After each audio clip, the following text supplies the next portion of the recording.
The best way to blow up on YouTube is by making your videos better. Today, I'm going to deep dive into how you can make those videos better. Whether it's your audio, whether it's the way you set up, whether the way it looks, or just generally how confident you are in camera. Let's jump into that. This thing's a bit awkward, right?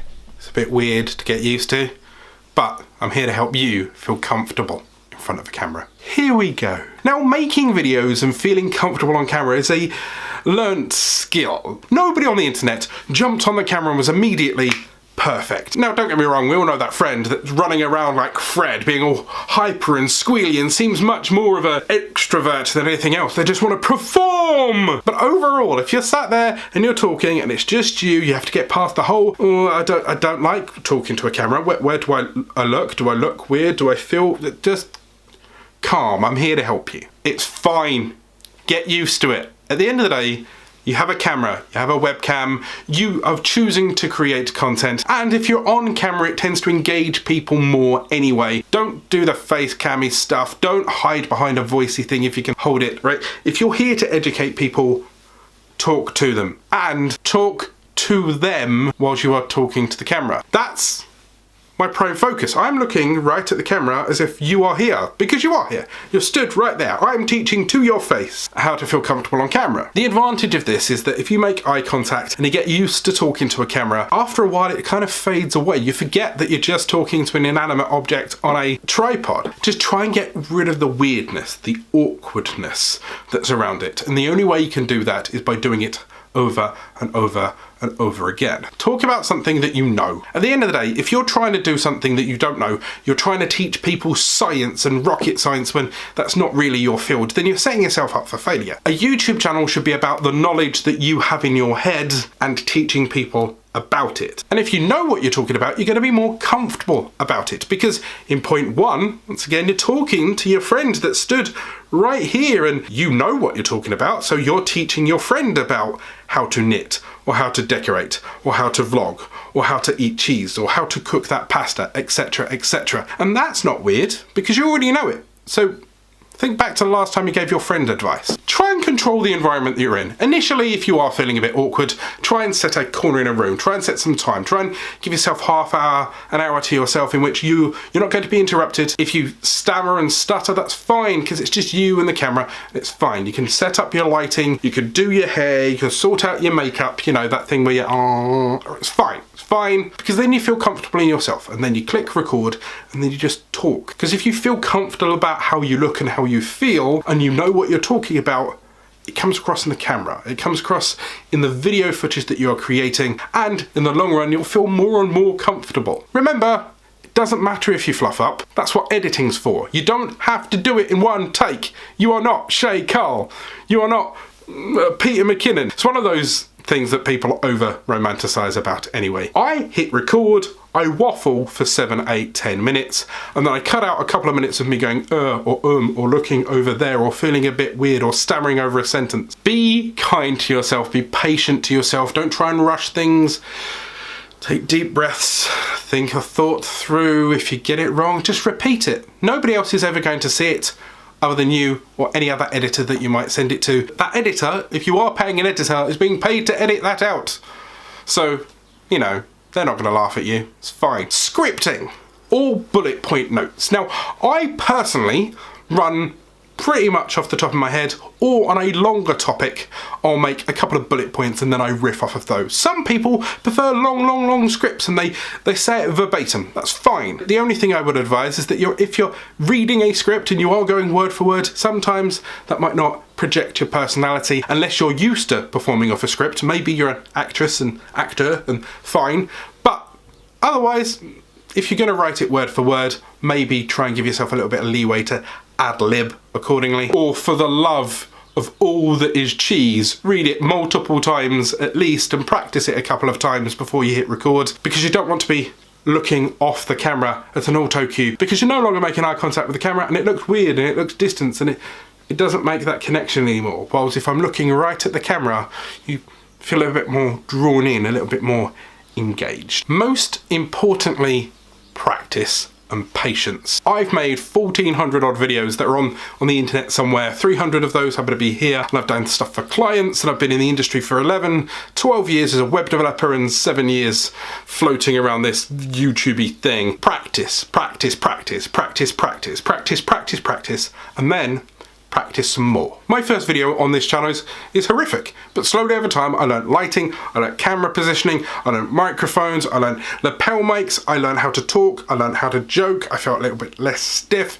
Practice, practice, practice, practice, practice, and more practice. Your first video will not be an epic movie. Give yourself time, respect yourself, be kind to yourself, and let yourself grow on this platform. Okay, so you're working on how shy you are. Now we need to hear you properly. If you're having problems with audio, here's some quick tips to eliminate those and fix your audio for forevermore. Audio or sound is the most important thing you should ever focus on when it comes to YouTube and video content in general. If you nail the audio, you can cover up for a lot of mistakes with any pictures. Maybe it's too shaky, maybe it's horrible, maybe you need to overlay things, maybe the only thing you salvaged was the sound. Now you can make a podcast out of it. Maybe you can make an animation out of it. Maybe you can put B-roll over it. But if the audio's crap, you're screwed. So here's a few tips to improve that audio. Number one, check your equipment. So many times I've done this. I've recorded a really good video. I really like it.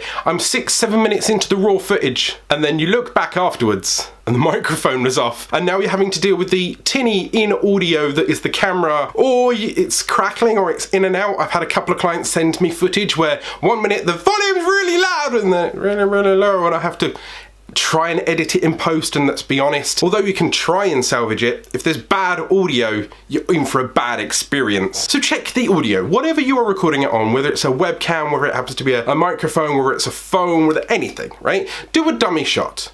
5-10 seconds. What I do at the start of all of my recording sessions, press record, it's 1, 2, 3, 4, etc. I'll be honest, I forgot to do it this time, so I'm hoping this comes out okay. 10 seconds of your time counting at a camera can save you many hours of pain. Because let's say that was the only chance you could get to record that video. Say you've got a guest, and then all of a sudden you've done an interview and there's no audio. You can't do anything with that. You can't even write text over it. It's ruined. Or you've got a deadline, you've recorded 20 minutes worth of footage. The last 5 minutes you was in front of a, I don't know, waterfall, right? And you want to do something brilliant. If you check the audio, then you know what your problem happens to be. You could then overdub it if required, or re-record it. I mean, you can watch it on the go if you're lucky enough with a DSLR camera, but generally check it. Your microphone might be broken, something might be unplugged, your 3-year-old might have been playing with your camera and just changed some of the set. Just check your camera, check your settings, and then, you know, you won't be disappointed after all of your hard work when you put the file in. Open it up and you can't hear a thing. Number 2, move closer to the microphone. Like in this case, I've got myself pretty well set up. I know where my camera is, I know where my microphone is, and I know the distance I should be, but I know if I move a little closer, I can either talk a little softly, so say for example I'm changing the mood, or, you know, it's right there. And if you don't have a powerful mic like I do, then it solves the problem. Also, how many times have you seen it where someone's recorded some footage? It could be something great. Maybe even it's a speech, right, on stage, and because they're so far away, they have that empty room noise. It's either echoey or it's too distant and you have to adjust it. If it's a speech that you really want to see, then fine, but at the end of the day you'd prefer a much cleaner, crisper audio. Just because your camera is here doesn't mean that your microphone can't be here. So you can always use like a lapel mic, for example, or you can have a boom mic that's kind of just here, or you can have one of those stands. The camera doesn't have to be anywhere near you. Some of the most fantastic shots I've ever seen is people flying away with a drone and they've still got a lapel mic and you can hear them. Imagine if the microphone was on the drone. Useless. 3, talk louder. Now, this is simple. It's the thing that you can control. You just modulate your voice and talk a bit louder, project a bit more. If you're in an environment where you can do so, or if you're surrounded by people around you in a public space or behind a waterfall, in those kind of instances, if you talk louder, if it's too loud with the footage, then you can always modulate it down. It is much harder to make a soft noise louder than a loud noise softer. Also, it gives you a little bit to play with. So let's say you are on the opposite side of the room. If you speak louder, then the microphone doesn't need to be as close to you, right? Don't make that mistake that you put it right there and then it's gonna muffle it. Decide. Are you either going to talk louder or move closer or somewhere in the middle? 4. Reduce the echo. Now, you may notice in some people's videos, they'll be sat there, they seem to have it framed, they seem to be lit okay, right? They seem to be talking clear, but there's an echo around them. So you can hear them perfectly, but you don't understand why you can hear the rest of the room. More than likely, they're in an empty room or quite an open room. The problem with that is there's nothing in the room to soak the sound waves back, so they bounce off the walls and come back to you. Do you remember when you was at school and you walked into the school hall, it was just you, it's a massive room, right, and your voice always echoed? Oh, it was brilliant, you could say anything you wanted, and you did, you know, just for shits and giggles. Even the smallest whisper at the back of the stage could carry across the room. The problem with that is that if you are now recording in a completely empty room, if I was only in the corner of a warehouse, you'd hear all of the warehouse as my voice bounces off the wall. That's why in some gaming situations you see that little black egg box stuff on the background. So what that does is when your voice hits it, it scatters the voice entirely, it muffles it, it doesn't bounce back to the microphone that it's trying to record from. So how can you solve this without spending loads and loads of money? Anything. Hang clothes, put up blankets, muffle things around it, focus in on the microphone itself, you know, enclose the microphone around so it's only pointing at you. If you can do that. In my case, I'm in a staged office, so I've got full control. If you happen to be in a warehouse or you're doing a school project, put up some blinds of some kind. That way it kind of encloses the noise around you. It doesn't encourage it to travel too far away from you. Loads of things that can suck up the noise. Also, remember what you're recording on, right? If you're sat there with a flat table and flat walls and flat corner, all of those flatness will cause a problem. The table, maybe put a towel on it, maybe hang some t-shirts in front of you, anything to break the sound waves. And then the echo should be reduced. Depending on the size of the room, it won't be entirely gone, but then you've got less of the problem. 5. Can you afford to upgrade the microphone? I understand that you may have gone out your way to spend 400-500 quid on a camera, or you're a student and all you've got is your webcam, right? I get that. But nowadays, microphone and technologies is quite cheap. When I first started on YouTube, I started recording with a little webcam, 720 HD cam from Microsoft. It was a life cam, it was okay-ish, and then I upscaled things. I then upgraded my own webcam to a Logitech C920, but the microphone on it was a bit meh. So what I did is I used the other webcam as a microphone, and I moved it closer to my mouth, and then the webcam was here and the microphone was there, and everything was fine because it's kind of, you know, effectively a lapel mic. That was an upgrade for an upgrade, and the other one became like a free microphone. Or yeah, you can use something like the Boya BY-M1 or MM1, there's a link down in the description below, or any lapel mics for that reason. You can get lapel mics for as little as 10 bucks, 10 quid. They clip onto you, they are right here. That way the sound doesn't have to travel far. All you have to do is make sure that the clothes aren't rustling around it, and it gives you such a better way of controlling your sound. Alternatively, I have right here a Video Mic Go from Rode, right, which is plugged in on the top of my camera. It's a shotgun microphone. I have a Boya BY-MM1 shotgun thing over there as well. Or if you're on a desktop, a PC or a gamer, you can either get a headphone with a microphone, or you can get a microphone that just sits on your desk. Once again, move it as close to your face as you can without it causing any pop issues. And then yeah, if you're going to spend any money anywhere, go for your microphone first, because people are going to worry about their ears bleeding before they worry about having to, you know, focus on the video a little bit more to see it. 6, your surroundings. Where are you recording your content? Are you out and about?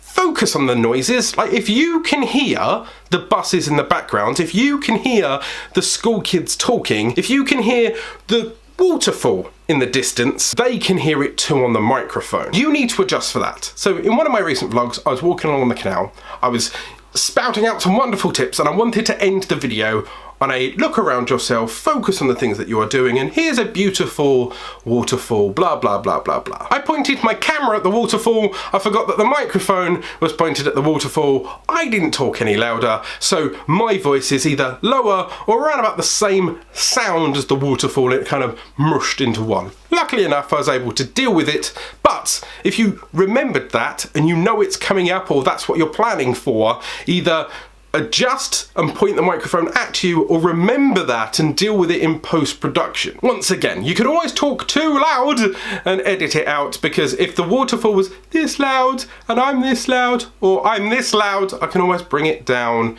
and it levels itself out. Great, we can hear you. Now we need to stop the shake that you can get on some cameras. Hey, you look a bit shaky. Why don't we fix that for you? How to reduce shake. Now, I know I'm guilty of it. I know in my earlier videos when I was on webcam, I used to bounce about all over the place. It was shaky, it was horrible. Every time I bounced up and down, it caused a problem. Luckily enough now, I've got a tripod, a camera, and everything seems fine. But you might be out and about, you might be having the problems of shaky footage, and sometimes it's not so easy to digitally remove it or enhance it because you get the weird blurred edges. So here are my tips in improving your shakiness. 1. Let's say you're recording on a laptop. That's normally an entry level for most people. There you are, you're sat at a desk, there's the camera, you've got it stacked up on stuff, and you're aiming your camera lens from your laptop right at your face. Just be careful. Don't lean on the table that you happen to be on, because it will bang, it will shake. Do not gesticulate too much, because you might knock the tripod that is your books, or you might bang the table that will wobble it, and then you've got to deal with the wobble, you've got to deal with the bounce, because you've got to wait for the laptop to kind of calm down. If you have to use a laptop, pick a stable surface. A table's okay, but is it on a solid floor? If you need to, put it on a carpet, make sure the table's solid and wedged and that you are a distance away from it if you can be. The further you are away from it, fine, the audio will suffer, but you can then, you know, lapel mic it out, maybe sort it out. You can buy kind of tripods for laptop holding, and I know they're like 120, 150 pounds to get like a laptop tripod-y thing. If you have to go by the route of the webcam on top of the thingy, then go that way. Make it a stable base and make sure that you are fully aware that you can't be too animated just in case it bounces the floor or the laptop. 2. Cameras and webcam. Now, if you truly can, try to avoid handheld content. I understand that it's not always possible, and I'll address that very shortly. But if you can mount it on something, if it's a webcam, if it's a camera, if you can put it on something stable, brilliant. If you truly have to use handheld, then try and get a tripod and try and use 2 hands, because 2 hands is more stable than 1. Or if you're not a tripod user at all, then hold it with both hands on your phone or your camera. Because just generally, if you hold your phone there one-handed, you'll see even just micro movements, right? And that's perfectly fine. And over time, if you're live streaming or if you're recording for 2-3 more minutes, that's still gonna wobble, and the camera's noticing that every little wobble. Whereas if you hold it with 2 hands, it's much more stable, it's much more comfortable, much less strain on your hand. Once again, a stable surface is best. So if you're sat in your car, wedge your phone or wedge your webcam or whatever you're doing, wedge it into the dashboard, or get a gorilla pod and wrap it round so it can't move. Really stabilize it as much as you can, and then of course focus on not bouncing as much or not moving your hands as much, because yes, the camera's stable, but if you bounce and you're in a car, or if you bounce and you're somewhere, it might just try to adjust, or you might knock it loose, or yeah. 3. The hardest kind is on the go. Now, I've done a few vlogs and I'm guilty of this. I'll go out on the canal and I'll go and walk, and it's a lumpy surface, and I'm using one hand and I'm trying to focus on the camera whilst trying to not fall over or get mugged by a duck. And these are tips that I need to take myself for the next time that I go on a walk. Can you stand still? It's a quick fix if you think about it. If you're walking, it's going to be bouncy. If you're stood still, you've immediately eliminated some of the bounce. You've immediately eliminated some of the potential shake. So if you're going to do a walking video, or if you're going to go out and about and explore the neighborhood around you, can you actually do it in clips? So, you know, let's say you walk out of your house and you're in your woodland, and then you walk out of your house and then you're around that corner, and then you're in the town centre, and then you're at the canal, and then wherever. I mean, that way you can pick the really interesting parts of the background. If I was doing it in Huddersfield, I could slowly show you the sights behind me. A canal, Huddersfield train station, Castle Hill, other landmarks, blah, blah. I get that might be a lot of traveling, or I get that you're worried that you might be walking, or you're trying to record content whilst on the go, so you're trying to be sensible and, you know, record a 3-5 minute video whilst getting to that bus. I understand that, I do. But if you can take a tripod with you and you can stick it on a wall, or you can get a gorilla pod and stick it in a tree, that kind of thing, because you are static, it eliminates most of the problem. Because once again, try to avoid using your hand, try and use a tripod over your hand, but even then, if you're trying to use a hand, try and use two-handed. Or if you can't do the static thing, if you truly have to move to create the content, or you feel that it is paramount for the thing because it adds depth, or it adds honesty, or it adds whatever, then walk slower. There is such a thing as a cameraman walk. Basically, you just try and walk slow, you try and walk smooth, because that is still much more stable than which is a jerk. So next time I'm walking along the canal, instead of me plodding and turning from left to right on each one of my footsteps, if I actually slowed down and slowly walked, it is much smoother. And then at least if there is a bounce, it's more predictable. It's kind of like a nodding dog, and it's less erratic. You feel good, you look good, you sound good. Now it's time to consider some background music. Background music, the thing that entertains your ears whilst you're watching a YouTube video. Here's 5 places you can get it for free. So first of all, I obviously have to mention that YouTube has its own audio library. This is freely available. It's currently hidden in classic mode, but I believe they're going to start digging it out and putting it into beta. Now, the audio library on YouTube can seem a bit generic, and maybe these video files have been used over and over and over again, but if you're looking for a quick audio track that you can put in the background that adds some atmosphere or improves the mood, or just generally keeps people more engaged, then hunt through this playlist of huge collection, in fact, of music and sounds. Some are just tunes that you'll never have heard before, some are sound effects that you might need, like smashing or bells. There are some popular songs by popular artists. All you have to do is make sure that you toe the line in relation to what they're asking. So whether it's not monetized, or you put a link in the description, or whether or not you have to share half royalties, all of those are fine. And then you download them, you can play them and sample them, and then you're ready. You can try Bensound. It's a well-organized site, really easy to use. Clean, cut. It's got a deep selection. Some are free, some are paid. Once again, you can flick through them, you can download them. Now, because these aren't the YouTube audio library, then you have to make sure that you read their terms and conditions. But I've used them before and they've seemed fine. You could choose Facili and Studios. I pronounced that wrong. Facilian Studios? The music and sounds. Once again, it's fairly simple to flick through. You've got your categories, everything's there. At the end of the day, as with all of these sites, they are free, but on your own head, be it. You have to have a look at their terms and conditions to make sure you're using them properly. Do you have to reference people? Do you not? The next one is Free Music Archive. Now this is Creative Commons licensing and public domain songs.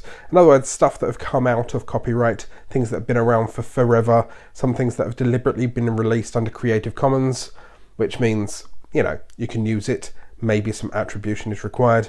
Musopen or musopen.org. Now, these are all classical musics.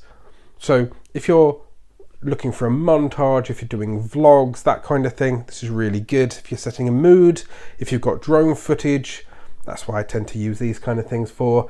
At the end of the day, any of these databases is really good. It gives you an option to add some wonderful background music, and it's completely free. It adds some edge to content. Okay, everything's coming together, but when you record you get that weird echo. I'm going to jump into some soundproofing ideas for you. I've had a nightmare of soundproofing since I moved into my new office. So I thought I would share with you some of the solutions that I'm pulling together to hopefully make the sound a little bit better, and you can maybe learn as I do so. Now, some of you may have noticed that I'm in a new setup. I'm stood up, I'm not sat in a corner, I'm still in my office. If you want to see what the office looks like, I'll put a tour in the iCard. Previously, I'd always been crammed into a corner in some kind of bedroom or some kind of box room in a very quiet residential area. But when I rented this office, I didn't realise how much noise there could be on a main road. Don't get me wrong, I'm not silly, I just wasn't aware that it would cause this much problems or that the microphones would be this sensitive. In some of my more recent videos, if you've got an expert ear, you might recognize a little bit more reverb, a little bit more echo, especially compared to what I used to have. There is other ways that you can make money. In fact, you don't even have to be monetized on YouTube to make money. I use affiliate marketing. So with that in mind, I've started to jimmy a few things and educate myself on a few things. Now, this is a fairly large room that I'm recording in, and previously I'd only really had a box room to contend with. So when I'm rather stupidly sat on my windowsill overlooking the main road, yeah, the cardioid lapel mic still picked up things that were coming from the main road when it was here. So with that in mind, I've switched over to a shotgun mic, which hopefully only gets around here. As you can see in my videos, there's a lot of space behind me in the videos that have slight echo. The main problem with that is the room is so empty because it's brand new that there is no furniture in it, and because it is a residential property that doesn't have a bed or a bedside unit or a wardrobe, then that obviously causes problems. So I had to get smart. So I moved from the corner that I initially set up with, that I only really recorded one video from, and I've moved it into a more restricted area. This allows me to move away from the main windows that were causing noise, and most importantly, start focusing on things that the sounds can bounce off of. So I'm gonna get out my mobile phone and show you what I'm looking at. Yeah, I know, it's sexy, isn't it? So this is a giant frame, a load of mess on the floor. I've got my kind of tripod-y things holding up what look like bath towels. I'm going to replace that with a giant moving blanket very soon, but it's going to take 2 weeks to arrive. And as you will see as I move around, those are my windows that are causing problems. But now I have a more contained working space where there's no walls, so I can control the lighting. Now, once I've replaced the towels with a giant blanket, then the sound won't bounce underneath and it won't bounce across the top. I've made myself my own little cupboard. A quick update from Future Alan. The blanket has arrived. Now I can show you a little bit better. This is from outside the little cubby hole. And now let's step towards it. Now you'll see that's the corner that I'm recording in. All self-contained, all behind a sound blanket. I can control my own lighting, case in point. Whoop. Right, I can set any atmosphere that I want. But most importantly, this didn't cost much. The frame cost around about 20-30 quid. The towels, you can buy, I don't know, 5 towels for £20. The unit is the only other thing around here that takes up space, and I think it's like 50 quid each. And then my camera, along with the microphone. I'll put everything in the description down below. This is how you can soundproof your videos for next to nothing. The last piece of the puzzle, for me, is always lighting. Hello? Can you see me? It's so dark in here. That's the question though. Does lighting matter? One sec. Ooh, it's amazing what a difference just one ring light does. All of a sudden you can see my face, it can focus, and so can the camera. But I've got a secret weapon. This thing here, it's a little controller. 2 little floodlights that you'd normally put out outside your house, in which there's a link in the description down below if you like the look of them. I can pick any colour I want, and I simply turn them on by one press of a button. Ta-da! I now have a brand. Right? I can choose whatever colours I wish. I've got the red and the blue. I can brand myself around this. You'll even see that my thumbnails happen to have this kind of colour shading. It's amazing the difference between right at the start of the video, all dark and dingy, and this now. Not to mention with the lights off, it looks grey and boring. And simply turning on lights make a world of difference, hopefully to your attention. But what I feel is an entertaining set. It can be my personality. So, what lighting do you use? Right? Have you considered the way you're framed and lit? Or do you sit at a table and worry about the orange light bulb that's above you? Ask yourself honestly, what's more entertaining? Something that changes and is entertaining and interesting that looks like a disco? Or would you want it grey and boring? Please leave a comment down below. Disco!